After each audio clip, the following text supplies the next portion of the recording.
Hello, so eto guys, sorry, nalog pa yung camera. So eto na-receive na natin yung package na in-order natin from Shopee. Ito yung TDD Road Raptor.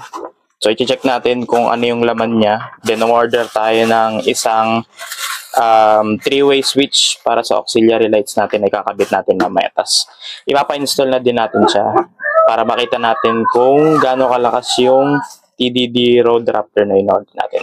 So let's go. So una muna natin bubuksan yung auxiliary lights. So open muna natin.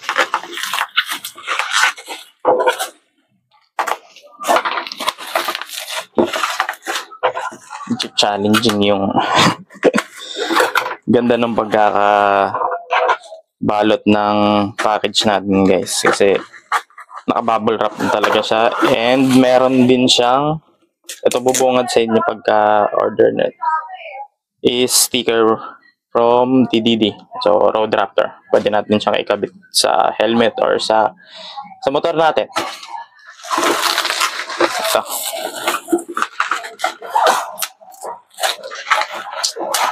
Ito. Gulo ng camera. So, ito.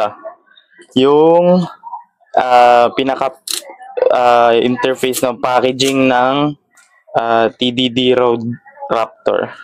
So, ewan ko, kino-question ko din kung nakikita niyo yan. Ito. Pag nanonood ako ng mga ano nila sa Facebook, mga ads nila, nakalagay dito TDD Nightcrawler. Ewan ko, ganun talaga. So, start na natin buksan guys. Natin to.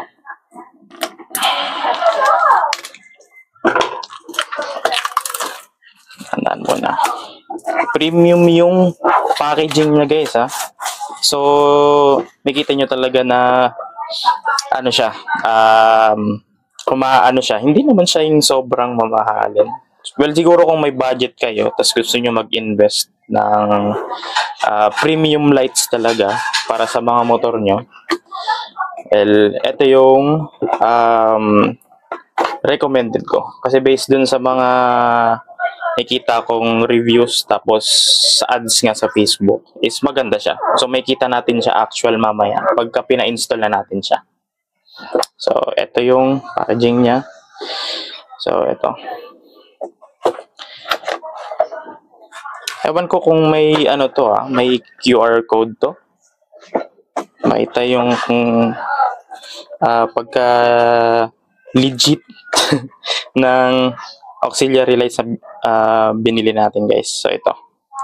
So ito yung user manuals. So kung makita nyo dyan, yun yung mga details about sa TDD Road Raptor. So 100 watts yung itong auxiliary lights na binili natin. So kakaalam ko 50 watts kada isa.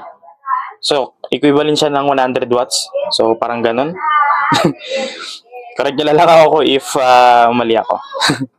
So wide voltage niya is 10 to 80 volts. So IP67 dustproof and waterproof na din siya, no? So kahit heavy rain or light rain, hindi siya kagad papasukin ng tubig.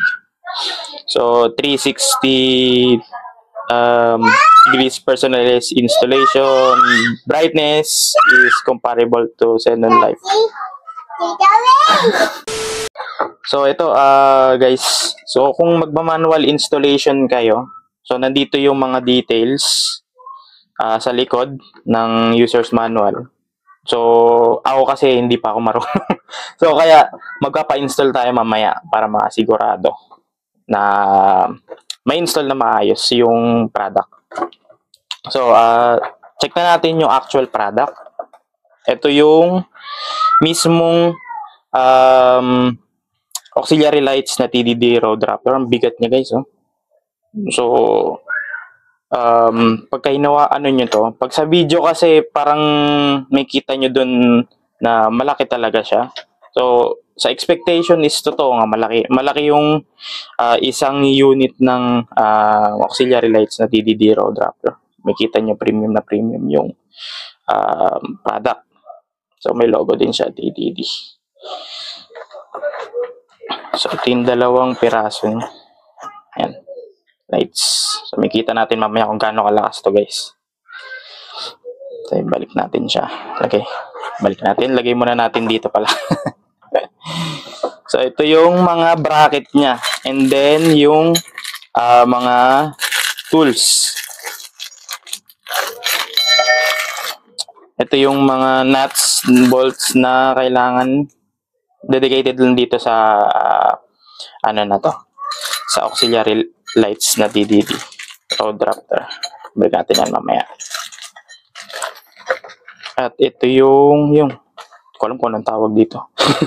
So ito yung karugtong ng wire ng isang unit. So mamaya kasi wala tayong crash guard or yung kabitan ng ilaw, yung bracket na pinaka-actual na bracket na kabitan ng ilaw dun sa motor natin. So mamaya may pupuntahan tayo. Propose ko lang yung location kung saan tayo bibili ng bracket. So titingin tayo if kung meron ba sila dingdong mudguard. Crash guard wala. Sorry guys. Crash guard na pwedeng kabitan nitong TDD road raptor natin. So, let's continue na lang guys. Mamaya sa... Ay, sorry. Meron pa pala. Ito yung nabili natin sa Shopee din na nabili nating 3-way switch. Sana din natin.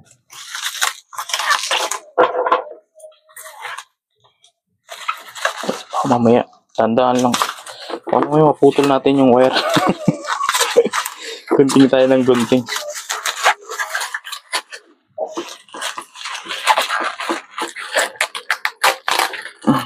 Ito. Ito natin. Init kasi sa kwarto guys, sorry. Ito. So based dun sa nakita kong details dun sa Shopee, popost ko lang yung actual picture nito nung in-order ko sa Shopee. Sabi is alloy. Oo nga, alloy naman talaga siya. Tapos 3-way switch siya. Hindi ako masyadong familiar guys sa mga functionality ng mga ganitong klaseng button, 3-way button. So mamaya dadalhin din natin siya kasi ito yung magsisilbing switch ng DDD road raptor natin.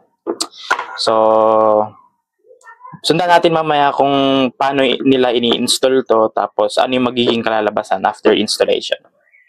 Yes, thank you.